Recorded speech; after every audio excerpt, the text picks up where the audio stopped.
Ay mga kamarites, paano nga po ba magluto ng adobong atay balon-balonan with egg?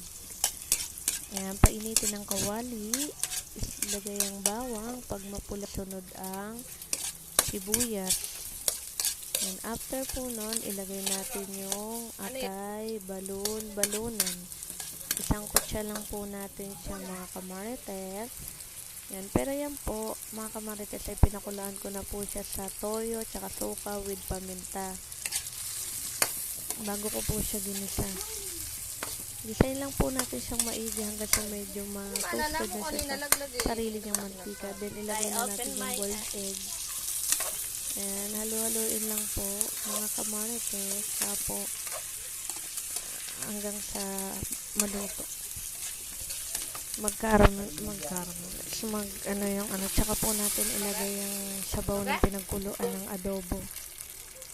Palambutin lang po natin hanggang sa medyo lumapot yung sabaw. Inad ko na po din po yung itlog.